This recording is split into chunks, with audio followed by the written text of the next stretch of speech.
नमस्कार, आप देख रहे हैं अलवर न्यूज। मैं हूं आपके साथ रुचि सोलंकी। रुक कर लेते हैं आज की कुछ प्रमुख सुर्खियों पर।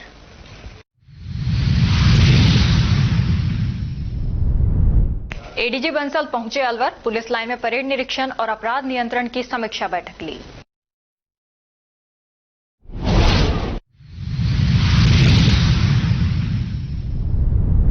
अलवर शहर में ग्रेप 4 की उड़ी धज्जियां, निर्माण कार्य जारी, उड़ती है डस्ट।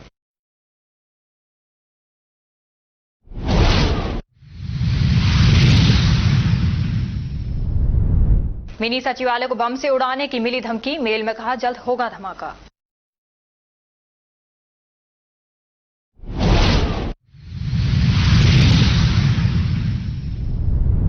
घूमने गए व्यक्ति की अज्ञात वाहन की टक्कर से हुई मौत, पुलिस ने अज्ञात वाहन की खोजबीन शुरू की। और अब खबरें विस्तार से। मुंडावर उपखंड के समीपवर्ती क्षेत्र में स्थित प्रमुख आस्था के केंद्र श्री श्री 1000 श्री शीतलदास आश्रम रेणागिरी धाम में सोमवार को वार्षिक मेले के उपलक्ष्य में 51 दिवसीय अखंड रामायण पाठ का विधिवत शुभारंभ किया गया। ये शुभ अवसर बेनामी पीठाधीश्वर स्वामी बालका देवाचार्य जी महाराज के पावन सानिध्य में संपन्न हुआ। कार्यक्रम का शुभारंभ आचार्य विष्णु जयमन द्वारा वैदिक मंत्रोच्चार एवं विधि पूर्वक पूजन अर्चन के साथ कराया गया। इस अवसर पर आश्रम परिसर भक्ति रस में सराबोर नजर आया। दूर दराज से आए संत महात्माओं, श्रद्धालुओं एवं ग्रामीणों की उपस्थिति में अखंड रामायण पाठ की शुरुआत हुई। कार्यक्रम के दौरान भक्तों ने धर्म, भक्ति और सेवा के भाव के साथ भाग लिया। बेनामी पीठाधीश्वर स्वामी बालका देवाचार्य महाराज ने जानकारी देते हुए बताया कि परम पूज्य बाबा शीतलदास जी का वार्षिक लक्खी मेला आगामी 6 फरवरी को श्रद्धा एवं धूमधाम के साथ भरेगा। मेले के अवसर पर आश्रम रेणागिरी धाम में 5 दिवसीय धार्मिक आयोजनों का आयोजन किया जाएगा, जिसमें संत प्रवचन, भजन कीर्तन, हवन यज्ञ, अखंड रामायण पाठ, विशाल भंडारा सहित विभिन्न धार्मिक कार्यक्रम शामिल रहेंगे। कार्यक्रम के दौरान आश्रम से जुड़े सेवा भावी कार्यकर्ताओं एवं स्थानीय ग्रामीणों ने व्यवस्थाओं को संभाला। अखंड रामायण पाठ के शुभारंभ के साथ ही क्षेत्र में धार्मिक उत्साह का माहौल बन गया है।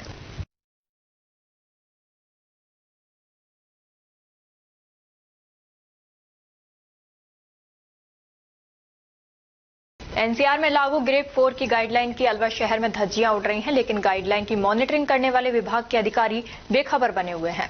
दरअसल एनसीआर में बढ़ते पॉल्यूशन को देखते हुए ग्रेप 4 की गाइडलाइन जारी है, जिनमें विशेषकर निर्माण कार्य और कूड़ा जलाने पर पूर्णतः प्रतिबंध लगा हुआ है। लेकिन जिला मुख्यालय पर प्रशासन की मौजूदगी में ही निर्माण कार्य धड़ल्ले से चल रहे हैं, तो ऐसे में जिले भर में पॉल्यूशन की स्थिति क्या होगी, इसका सहज ही अनुमान लगाया जा सकता है। शहर में जगह जगह निर्माण कार्य जारी है, जिसके कारण निर्माण सामग्री विशेषकर रोडी, बजरी लोडिंग अनलोडिंग होने से जबरदस्त धूल उड़कर हवा को जहरीली कर रही है। इसके अलावा फैक्ट्रियों से जहरीली धुआं निकल रही है, लेकिन पॉल्यूशन नियंत्रण विभाग कोई ठोस कदम नहीं उठा रहा। दूसरी तरफ यूआईटी और नगर निगम की टीम मौकों पर पहुंचकर निर्माण कार्यों को रुकवाकर ग्रेप 4 की गाइडलाइन की पालना कराने की बजाय कागजी कार्रवाई में उलझी हुई है। वायु प्रदूषण गंभीर होने के कारण दमा के रोगियों को काफी परेशानी हो रही है। अधिकारियों से पॉल्यूशन को लेकर सवाल करने पर उनका एक ही जवाब होता है कि मॉनिटरिंग हो रही है, जबकि हकीकत यह है कि अधिकारी मौके पर पहुंचते ही नहीं है।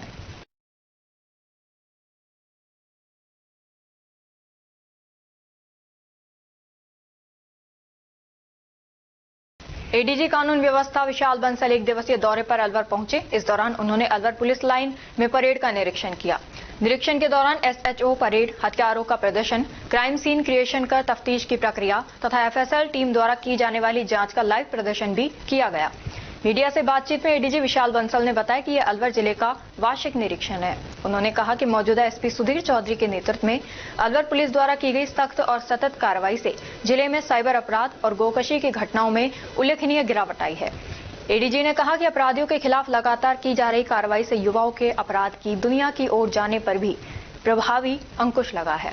उन्होंने अलवर पुलिस के प्रयासों की सराहना करते हुए बेहतर कानून व्यवस्था बनाए रखने के निर्देश दिए।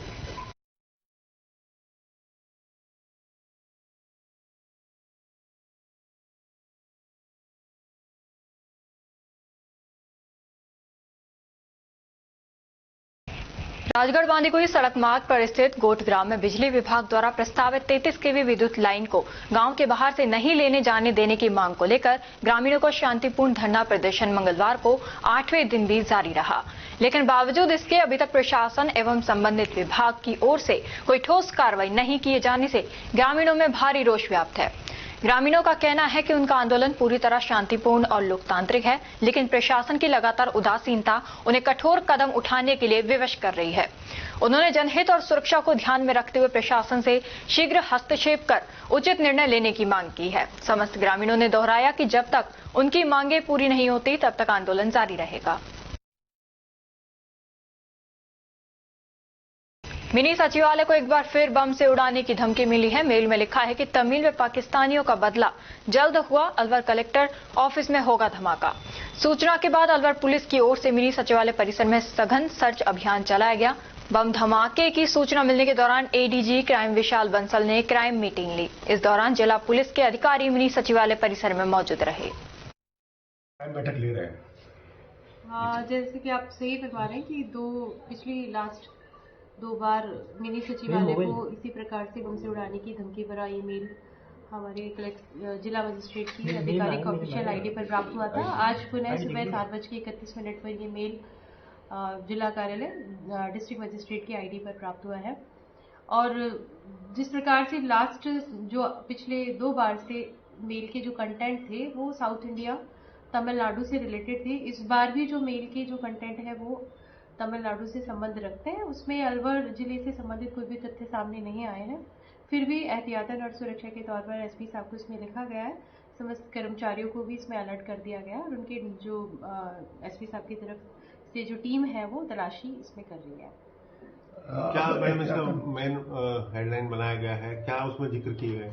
मेन हेडलाइन में ये लिखा है कि तमिल एवं पाकिस्तानियों का बदला और जल्दी कलेक्टेड ऑफिस में बड़ा धमाका होगा, सबको जल्दी बाहर निकालो, इस तरीके से करके एक हेडलाइन उस मेल के ऊपर लिखी हुई है।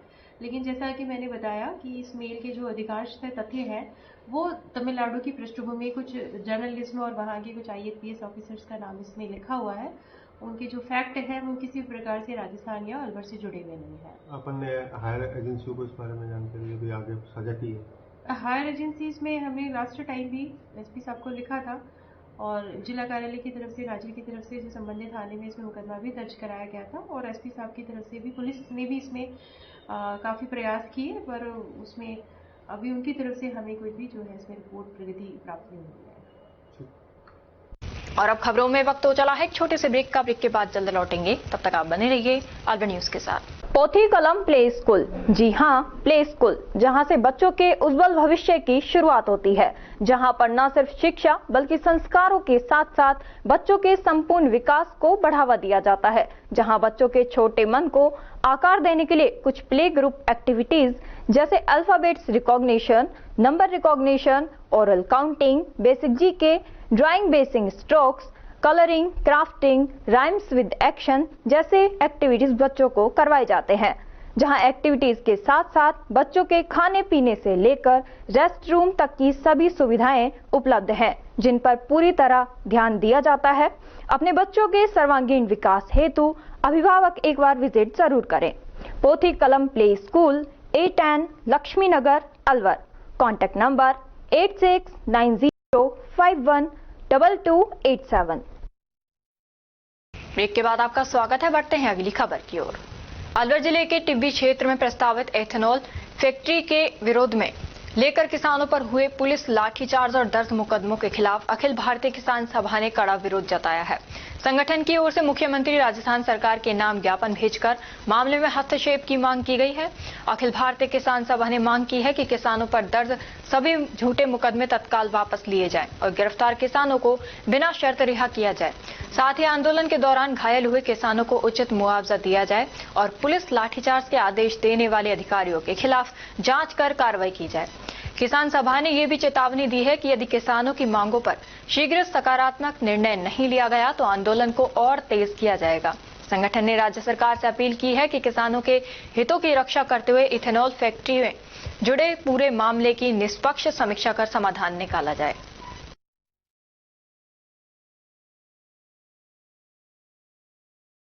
जी, आज हमने अखिल भारतीय किसान सभा जिला अलवर के नेतृत्व में जिला कलेक्टर को मुख्यमंत्री के नाम ज्ञापन सौंपा है। हाँ, मुख्यमंत्री के नाम, क्योंकि हनुमानगढ़ जिले के टिब्बी तहसील के अंदर एथेनॉल कंपनी का निर्माण किया जा रहा था, जिसका जो है किसान विरोध कर रहे थे पिछले 15 महीनों से, और वो धरने पर बैठे हुए थे।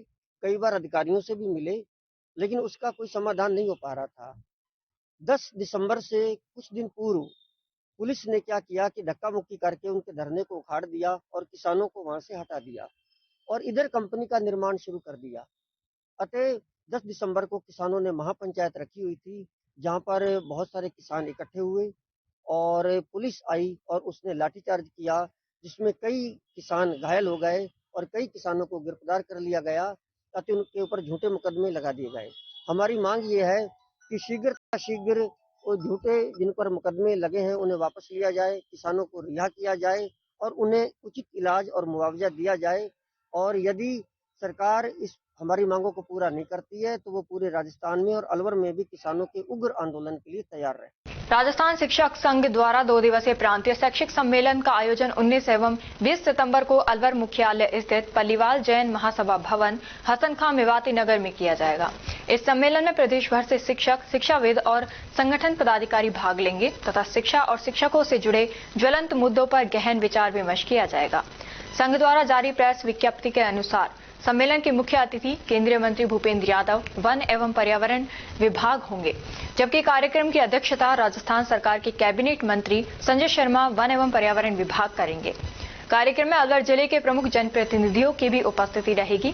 सम्मेलन में प्रदेश के विभिन्न जिलों से आए शिक्षकों की भागीदारी रहेगी, जहां शिक्षक हित, शिक्षा की गुणवत्ता, शैक्षिक सुधार, शिक्षकों की समस्याएं और नीतिगत विषयों पर चर्चा की जाएगी। संगठन का उद्देश्य शिक्षा व्यवस्था को मजबूत करना और शिक्षकों की आवाज को सरकार तक प्रभावी ढंग से पहुंचाना है। राजस्थान शिक्षक संघ की ओर से आयोजित इस कार्यक्रम को लेकर अलवर जिले में तैयारियां जोरों पर हैं। सम्मेलन को लेकर शिक्षक वर्ग में उत्साह का माहौल है और बड़ी संख्या में शिक्षकों के शामिल होने की संभावना जताई जा रही है। राजस्थान शिक्षक संघ प्रगतिशील का 2 दिवसीय प्रांतीय अधिवेशन 19-20 दिसंबर 2025 को अलवर मुख्यालय पर श्री पल्लीवाल जैन महासभा भवन हसन खां मेवाती नगर में केंद्रीय मंत्री श्री भूपेंद्र यादव जी के मुख्य अतिथि और राजस्थान के कैबिनेट मंत्री श्री संजय शर्मा जी, इसके अतिरिक्त अध्यक्षता श्री बलबीर छिल्लर जी, जिला प्रमुख अलवर डॉक्टर जसवंत यादव, श्री सुखवंत सिंह, डॉक्टर करण सिंह यादव अलवर, श्री बन्नाराम जी मीणा, श्री जयराम जी जाटव, अलवर जिले के समस्त शिक्षा अधिकारी प्रदेश भर से जो शिक्षक आएंगे वो उनके विचार सुनेंगे और ज्यादा से ज्यादा संख्या में मैं अपील करता हूं कि अधिक से अधिक शिक्षक इसमें पहुंचे और इसका विचार मंथन करें। किन मुद्दों पर चर्चा की? प्रमुख मुद्दे जो राजस्थान शिक्षक संघ प्रगतिशील का जो मांग पत्र है, जिसमें 18 सूत्री मांग पत्र है, उसका पर विचार विमर्श किया जाएगा, जिसमें प्रमुख मुद्दा है स्थानांतरण नीति, जो पिछले 7-8 वर्ष से राजस्थान के शिक्षकों के तबादले नहीं हो पाए, खासतौर पर तृतीय श्रेणी के तो बहुत लंबे समय से नहीं हो पाए। राजस्थान शिक्षक संघ प्रगतिशील लगातार ये चाहता है कि शिक्षा शैक्षिक नीति बना करके, स्थानांतरण की नीति बना करके और जब तबादले किए जाएं, लेकिन नहीं हो पा रहा है। प्रमुख मुद्दा वो रहेगा।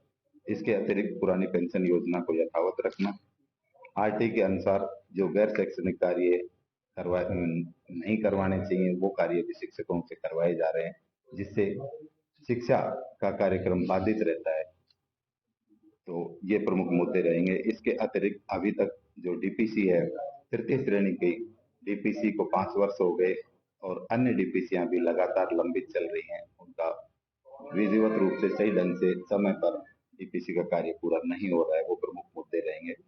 इसके अतिरिक्त जो हमारे कंप्यूटर अनुदेशक थे, जिनको बीसीआई भी शॉर्ट में बोलते हैं, उनकी वेतन श्रृंखला, उनको नाम तो शिक्षकों का दिया था, लेकिन वेतन श्रृंखला उनको मंत्रालय कर्मचारियों के बराबर 2800 के पे स्केल के दिए, उनको बढ़ा करके 3600 की जाए। इसकी राजस्थान शिक्षक संघ ये 2 दिवसीय रहेगा, 19 और 20 तारीख। ये पल्लीवाल जैन धर्मशाला हसन खां मेवाती नगर। समय 11 बजे लगभग 11 बजे उद्घाटन का समय है। उसके बाद में लगभग शाम को 5 बजे से और रात के 9 बजे तक चुनाव का कार्यक्रम रहेगा। दूसरे दिन नई कार्यकारिणी के शपथ का और खुला सत्र का कार्यक्रम रहेगा, जिसमें विचार लेकर के और नया मांग पत्र संशोधित किया जाएगा। ये राजस्थान के लगभग आज के जो नए राजस्थान के 41 जिलों के अनुसार तो लगभग 36 जिले आ रहे हैं, लेकिन पुरानी कार्यकारिणी के अनुसार 33 में से 27 जिले इसमें भाग ले रहे हैं। लगभग ये मान करो 1500 से 2000 के लगभग शिक्षक इस कार्यक्रम में भाग ले रहे हैं। खेलो इंडिया स्वस्थ रहो सोच के अलवर सांसद एवं केंद्रीय मंत्री भूपेंद्र यादव द्वारा दूसरे वर्ष अलवर सांसद युवा खेल महोत्सव का आयोजन कराया गया है, जिसमें क्रिकेट को छोड़कर अन्य खेलों का आयोजन रामगढ़ उपखंड क्षेत्र के मिलकपुर ग्राम स्थित आरबीएस सीनियर सेकेंडरी विद्यालय में हो चुका है।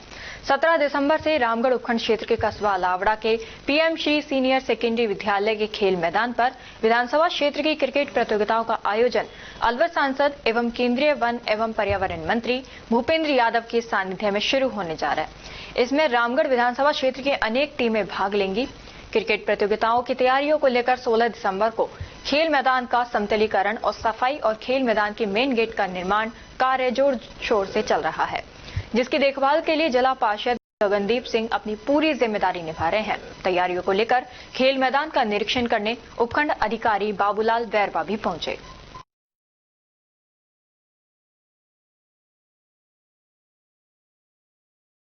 ये तैयारियां अलवर सांसद खेल उत्सव के तहत कम्युनिटी गेम जो क्रिकेट की प्रतियोगिता है, जो 17 दिसंबर 2026 से हमारे सांसद जी के नेतृत्व में विधायक सुखमन जी के नेतृत्व में ही करवाई जा रही है, जिसके अंदर विधानसभा स्तर की टीमें भाग लेंगी और इनमें से एक टीम जो विजेता रहेगी वो कम्युनिटी गेम जो क्रिकेट गेम है उसके लिए अलवर में लोकसभा स्तर पर भी खेलेगी। प्रदेश में भाजपा सरकार के 2 वर्ष पूरे होने और विधायक सुखवंत सिंह का 1 वर्ष का कार्यकाल पूरा होने के उपलक्ष्य में निकाली गई सुशासन रथ यात्रा के दौरान ग्राम पंचायत चौमा में ग्रामीणों द्वारा विधायक सुखवंत सिंह का भव्य स्वागत किया गया। विधायक सुखवंत सिंह ने चौमा में सरकार के 2 वर्ष पूर्ण होने पर चल रही सुशासन रथ यात्रा के साथ विकास कार्यों को जनता के सामने रखा और अपने 1 वर्षीय कार्यकाल में हुए विकास कार्यों को भी ग्रामीणों के सामने रखा और कहा कि क्षेत्र में जनहित के कार्यों के लिए मैं हमेशा तत्पर रहूंगा। आपका साथ और आशीर्वाद मिलता रहे। इस दौरान चौमा में ग्रामीणों द्वारा विधायक सुखवंत का माल्यार्पण कर साफा बंधवाकर स्वागत किया गया। और अब खबरों में वक्त हो चला है एक छोटे से ब्रेक का। ब्रेक के बाद जल्द लौटेंगे, तब तक आप बने रहिए अलवर न्यूज के साथ। पोथी कलम प्ले स्कूल, जी हां, प्ले स्कूल, जहां से बच्चों के उज्जवल भविष्य की शुरुआत होती है, जहां पर न सिर्फ शिक्षा बल्कि संस्कारों के साथ साथ बच्चों के संपूर्ण विकास को बढ़ावा दिया जाता है, जहां बच्चों के छोटे मन को आकार देने के लिए कुछ प्ले ग्रुप एक्टिविटीज जैसे alphabets recognition, number recognition, oral counting, basic GK, drawing basic strokes, colouring, crafting, rhymes with action जैसे एक्टिविटीज बच्चों को करवाए जाते हैं, जहां एक्टिविटीज के साथ साथ बच्चों के खाने पीने से लेकर रेस्ट रूम तक की सभी सुविधाएं उपलब्ध हैं, जिन पर पूरी तरह ध्यान दिया जाता है। अपने बच्चों के सर्वांगीण विकास हेतु अभिभावक एक बार विजिट जरूर करें। Pothi Kalam play school, A10 Lakshmi Nagar, Alwar. Contact number 8690512287। Break के बाद आपका स्वागत है। बढ़ते हैं अगली खबर की ओर। राजकीय महाविद्यालय मालाखेड़ा के 16 दिसंबर मंगलवार को कार्यालय स्वच्छता अभियान आयोजित किया गया। स्वच्छता अभियान प्रभारी डॉक्टर रेणु शर्मा ने बताया कि इस अवसर पर महाविद्यालय के समस्त कार्मिकों द्वारा प्रातः 10 बजे से 11 बजे तक इसमें भाग लेकर महाविद्यालय परिसर एवं कार्यालय की साफ सफाई की गई।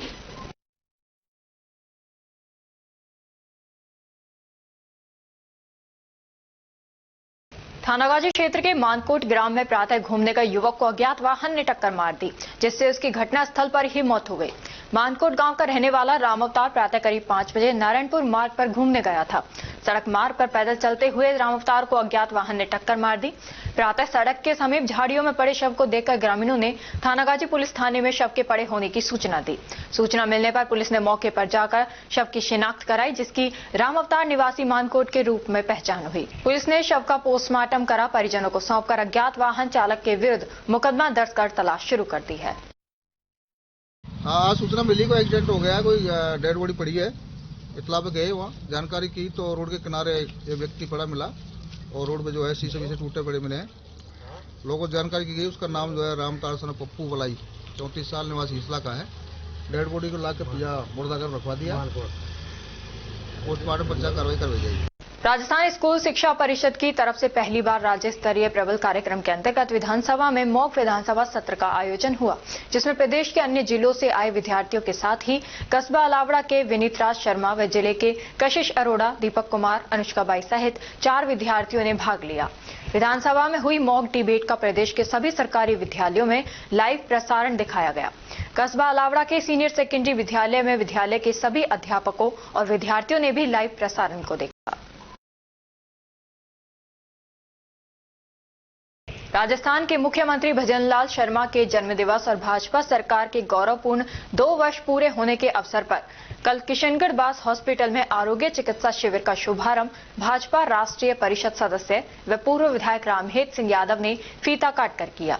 इस अवसर पर हॉस्पिटल प्रभारी के द्वारा भाजपा राष्ट्रीय परिषद सदस्य रामहेत सिंह यादव को गुलदस्ता भेंट कर स्वागत किया गया।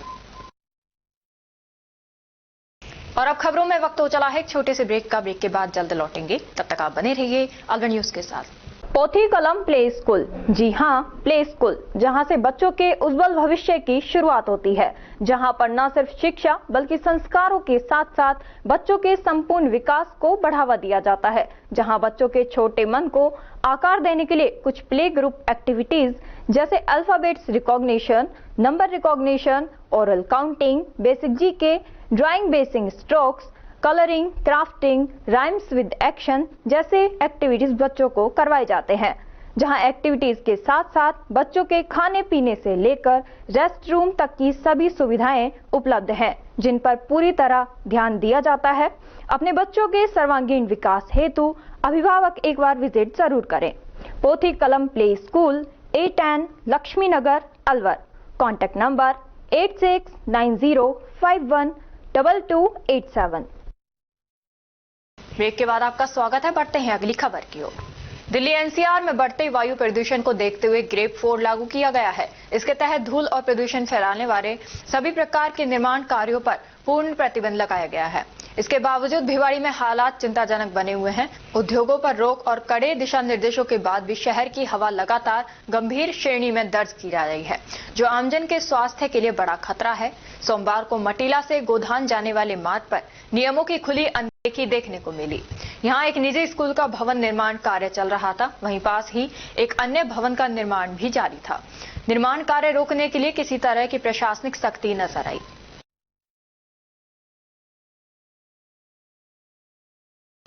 भीम आर्मी आजाद समाज पार्टी अध्यक्ष भिवाड़ी मोहित के नेतृत्व में एक गरीब परिवार की बेटी की शादी में मदद के लिए सोशल मीडिया से 21,000 जुटाए और 18 जोड़ी कपड़े और एक बाबा साहब की प्रतिमा भेंट कर बेटी को विदा किया। परिवार में 8 बहन हैं। पिता कैंसर होने के कारण बेटी की शादी करने में असमर्थ हैं। इस मौके पर मोहित जारोलिया, निखिल, मनोज, पवन आदि भीम आर्मी के साथी मौजूद थे। राजगढ़ के नसिया जैन मंदिर से छत्र मूर्ति सहित अन्य सामान चोरी के आरोप में एक जने को छत्र सहित गिरफ्तार कर लिया। पुलिस अधीक्षक सुधीर चौधरी ने बताया कि राजगढ़ में जैन मंदिर से मूर्ति छत्र चोरी के आरोप में राजेश निवासी थला की ढाणी, पडियाल खुर्द पुलिस थाना बसवा जिला दौसा, हाल निवासी गणेशपुरा पुलिस थाना सदर जिला दौसा को छत्र सहित गिरफ्तार कर लिया। राठ इंटरनेशनल स्कूल भिवाड़ी में सड़क सुरक्षा जागरूकता कार्यक्रम का आयोजन भिवाड़ी यातायात विभाग द्वारा किया गया, जिसमें सभी ड्राइवर, कंडक्टर, स्टाफ एवं बच्चों को सड़क सुरक्षा के बारे में महत्वपूर्ण जानकारी दी गई, जिसमें जिला परिवहन कार्यालय भिवाड़ी से आए यातायात निरीक्षक महेश यादव द्वारा सभी चालकों को सुरक्षित वाहन चलाने के लिए महत्वपूर्ण जानकारी दी गई। साथ ही राजेश द्विवेदी सुरक्षा प्रशिक्षक ने भी सभी ड्राइवर और बच्चों को वाहन चलाते समय क्या क्या सावधानियां रखनी चाहिए और कैसे अपने आप को सुरक्षित रख सकते हैं, उसके बारे में महत्वपूर्ण जानकारी दी।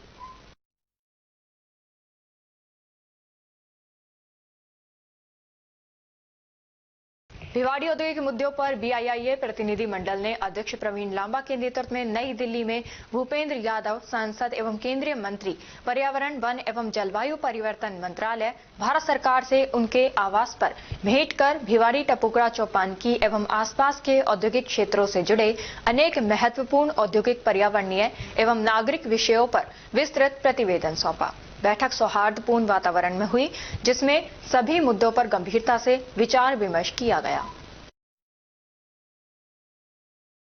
और अब खबरों में बस इतना ही। कल आपसे फिर मुलाकात होगी कुछ ऐसी ही नई खबरों के साथ। तब तक आप जुड़े रहिए अलवर न्यूज के साथ। नमस्कार।